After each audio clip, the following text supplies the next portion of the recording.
Täältä oli tämä potilas sitten semmonen, että kun sen puhisti tuolla laaserilla ja ihan pikkusen hennon kopautuksen antoi sille, että se vääntyisi oikeaan suuntaan mihin sen pitikin.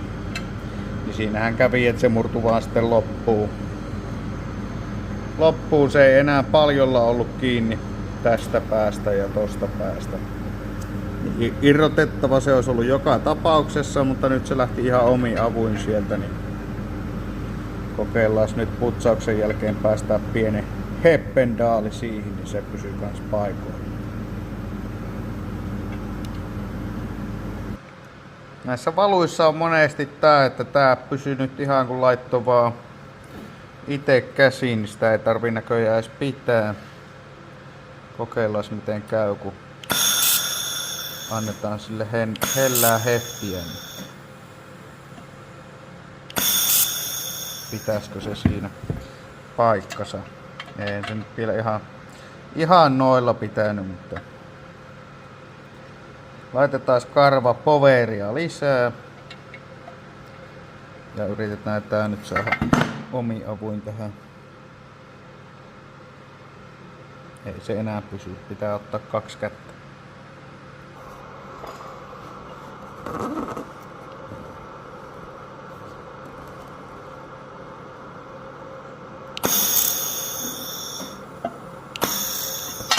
Vittu se kimpoo hyvin tuo lämpö tosta.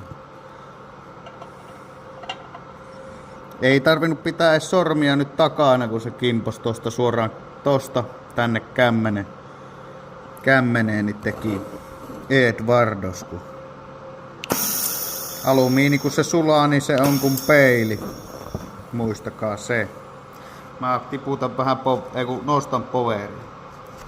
Nyt siellä on rutkasti poweria, niin kuunnelkaapas kun suhahtaa. Ihan eri lailla suhahtaa.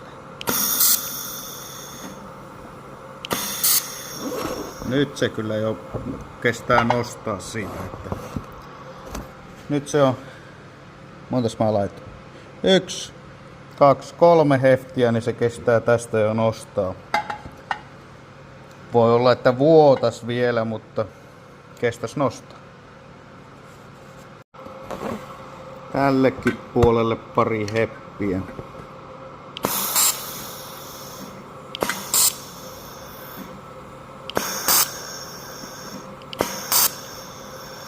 Sitten päästään kairaamaan sieltä ylimääräiset välistä pois, että saadaan tunkeuma hyväksi. Toisaalta siihen saa kyllä tunkeumaa ihan sillä vaan, että mä näytän teille tuon kohan tuolta. Kattokaapas tohon nurkkaan. Ja mä vedän nyt ihan samoilla asetuksilla sinne yhden hefti. Virtaa on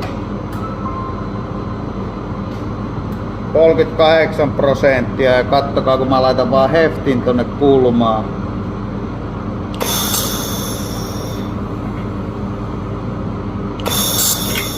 Se tulee sieltä läpi, että heilahtaa, eli mä voisin sulatella se tällain läpi koko matka. Paitsi että on valua, niin kuulette ton rutiina. Sille pitää tehdä pieniä lämpötemppuja, että se kestää paremmin, mutta se tulee siis ihan tuolleenkin niin läpi, että pystyisi vetämään tällä laserlaitteella sen sillä, että se vaan sulattelisi tuosta noin, niin se tulisi läpi. Ehkä jollekin videolle kokeile, mutta tää tehdään vielä sillä, että mä tiedän ja varmistun siitä asiasta, että se pysyy. Eli nyt mä kairailen sitä auki ja täytän sen niinku tikkityylillä, vaikka sula meniskin läpi. Katsotaan se seuraavaan pätkään. Pientä sauman laittoa jo siinä. No.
läpipätkää, että mitenkä hyvin se sulaa läpi tuolta toiselta puolelta, kun sinne hitsasin sen sauman, niin noin hyvin se tulee läpi. Nyt mä vaan tasoitan sen vielä tältä puolelta laaserilla. Vähän jouhevoitu. Saanko mä itse asiassa tosta sinne pätkään.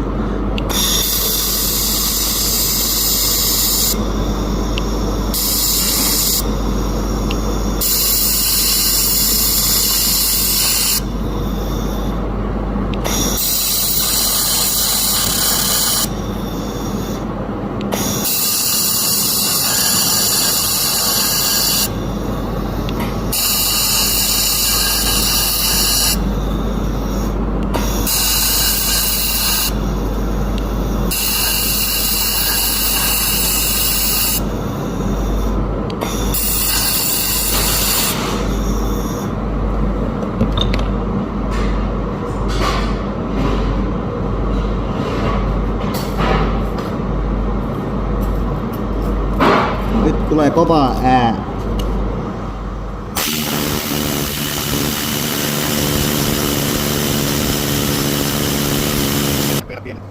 Lisää sulattelut jouhevoinnit pitkin menetelmällä.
No niin, tämmösiähän niistä tulee, kun itse korjailee, niin se on nyt vähän kiiltävämpi kuin tuo originaali, mutta se siitä hapettuu nopeasti, niin se häviää, jouhevoituu sinne